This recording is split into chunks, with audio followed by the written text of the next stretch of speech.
स्त्रियों के अंदर धर्म चला जाए, स्त्री के अंदर से धर्म समाप्त हो जाए, तो जिन स्त्रियों का धर्म समाप्त हो गया वह स्त्रियां वैश्या हो गईं, और जिन स्त्रियों के अंदर धर्म रहा वह सीता, सिलोचना, अनुसुईया की तरह पतिव्रता हो गई। धर्म है तो ही तो आप नारी हैं, धर्म है तो ही तो आप चरित्रवान हैं। धर्म ना होता आपके अंदर तो आप चरित्रवान कैसे रह लेती। आज जिनके भीतर धर्म नहीं है वही तो चरित्र से गिर गए। रावण के पास धन था, धर्म ही तो नहीं था, इसलिए तो पराई स्त्री को चुरा कर ले आया और नाश हो गया। इसलिए साहब आप लोग बच्चों को बस पैसा देते हैं, प्रॉपर्टी देते हैं, धर्म नहीं देते। इसलिए बच्चे प्रॉपर्टी पाकर, संपत्ति पाकर के धर्म तो दिया नहीं, तो धर्म हो गया समाप्त। और जैसे ही धर्म समाप्त हुआ तो छोरा मौज मस्ती, यहाँ वहाँ उल्टे सीधे काम चालू। पत्नियां रो रही हैं।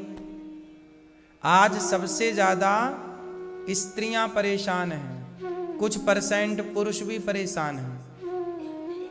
स्त्रियां जानते हो आजकल किस में परेशान हैं?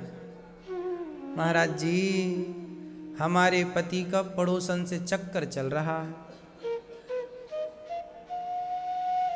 आपको पता है भारत की 30% स्त्रियां परेशान हैं, और ज्यादा ही होंगी, कम नहीं। इसीलिए परेशान है कि मेरा पति बस दूसरे औरत के चक्कर में पड़ा है। सही है कि गलत है? ये पति काहे पड़ गया दूसरी के चक्कर में? क्योंकि उसके पति का धर्म मर चुका है। क्या मर चुका?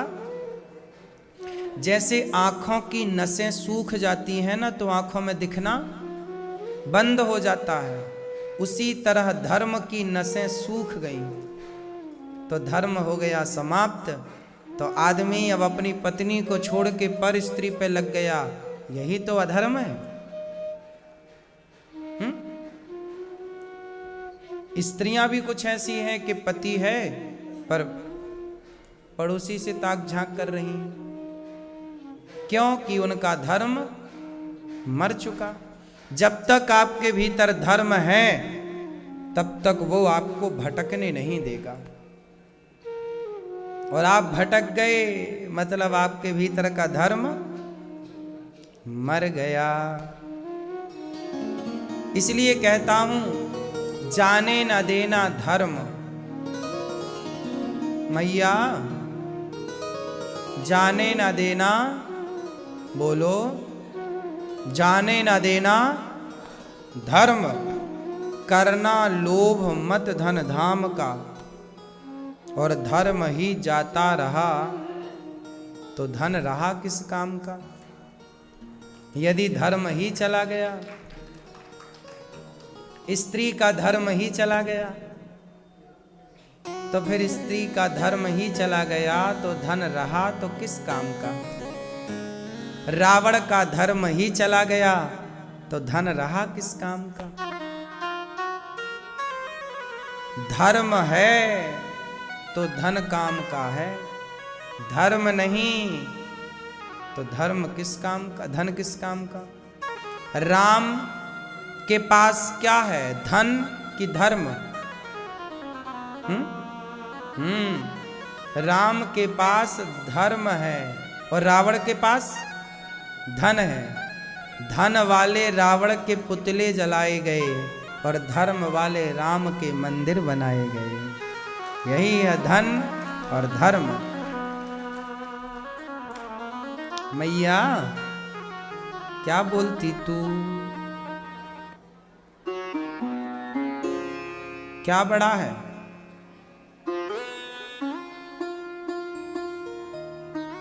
धर्म सबसे बड़ा। अच्छा चलो बताओ धर्म किसे कहते हैं? ये मैया पीछे वाली बताएंगी, आप पीछे वाले सोफे वाली मैया, धर्म किसे कहते हैं?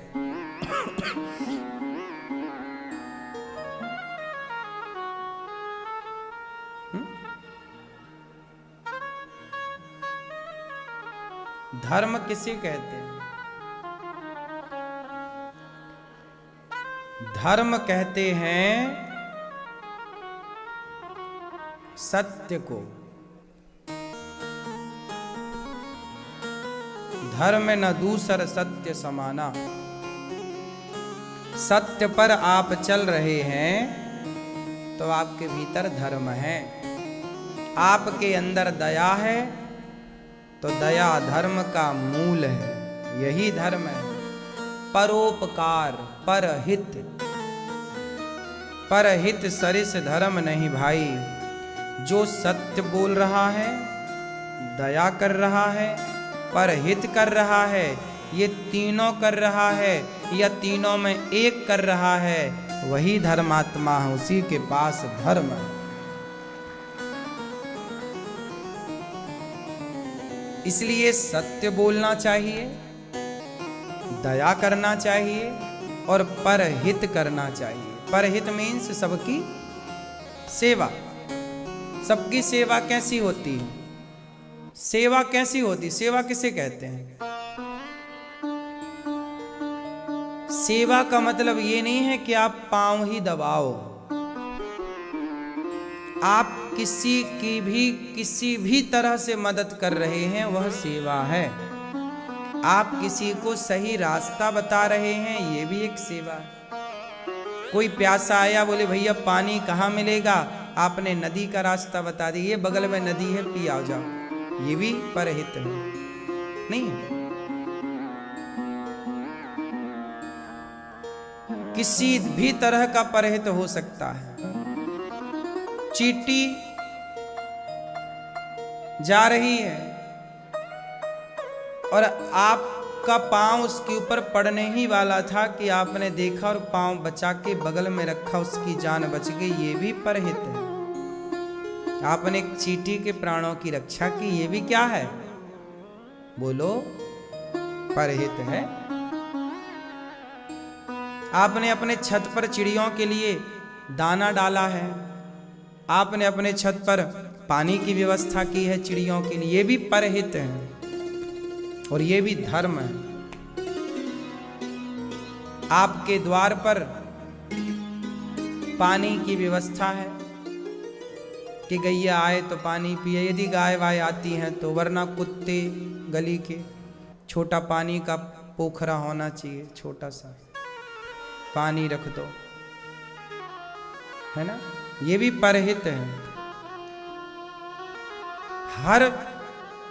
हर व्यक्ति, हर जीव जंतु के बारे में सोचे, सबके भले के बारे में सोचे, यही परहित है। आप खाएं, भोजन करें तो गौरी गोपाल आश्रम में जो वृद्ध माताएं रहती हैं उनके बारे में सोचें कि हम खा रहे हैं। गौरी गोपाल आश्रम में वृद्ध माएँ जो रहती हैं वो भी तो हम सबके सहयोग से ही खाती हैं, तो आप उनके बारे में सोच रहे हैं। गौरी गोपाल वृद्धाश्रम में जो वृद्ध माता 290। प्रयागराज जी में अभी कुंभ चल रहा है, गौरी गोपाल अन्न क्षेत्र प्रयागराज में भी बट रहा है। आप वहाँ भोजन बंटवाएं अपनी ओर से, ये भी परहित है कि आपकी ओर से भोजन वहाँ ये चल रहा है। सबके बारे में सोचना, यही धर्म है। राम सबके बारे में सोचते हैं। जटायु तो पक्षी है ना, पर जटायु पक्षी का भी अंतिम संस्कार राम ने किया कि नहीं?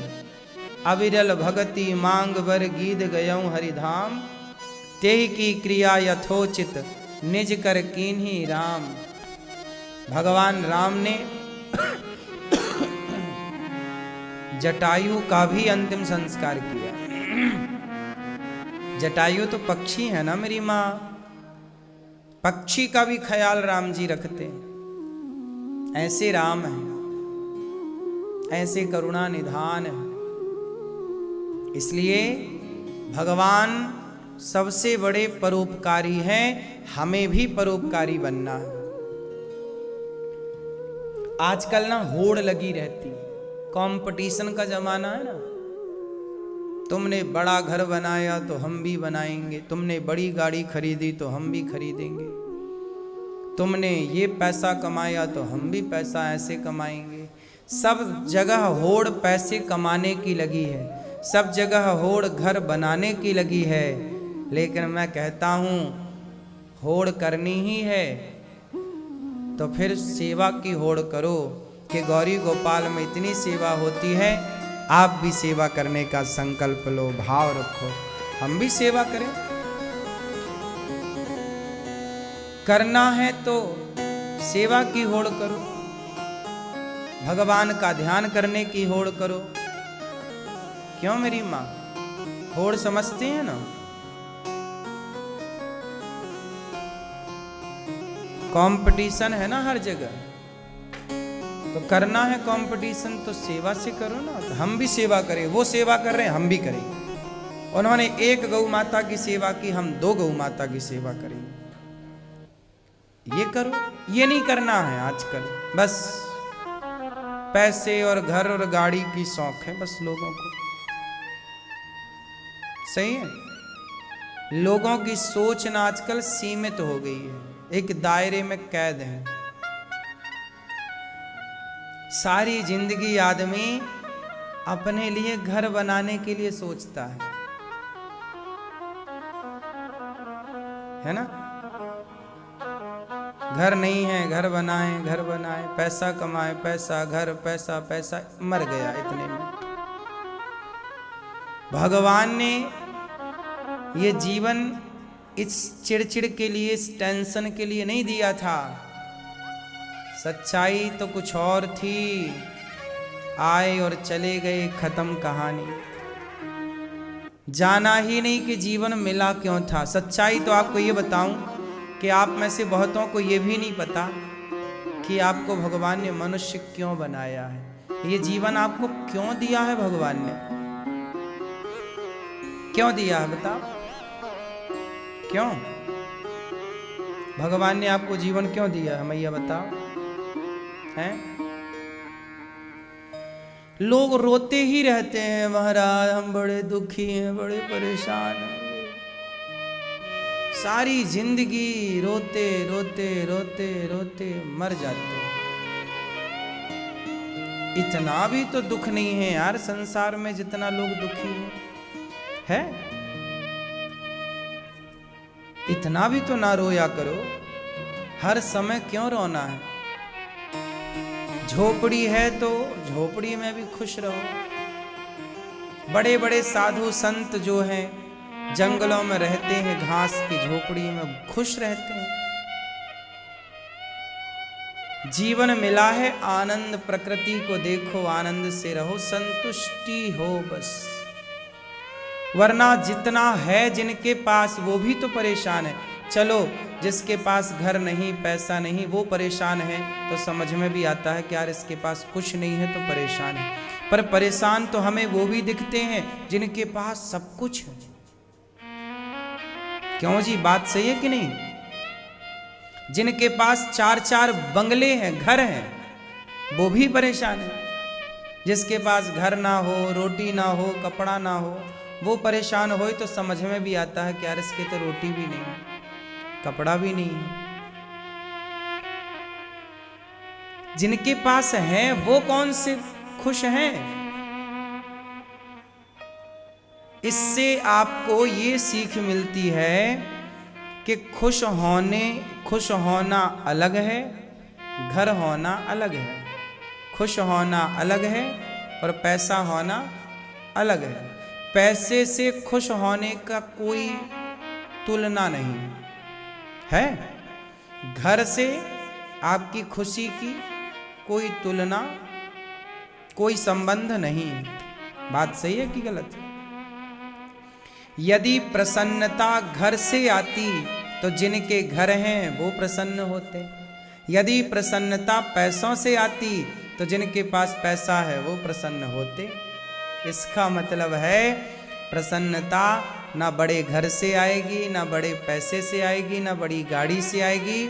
प्रसन्नता आती है आत्म संतुष्टि से।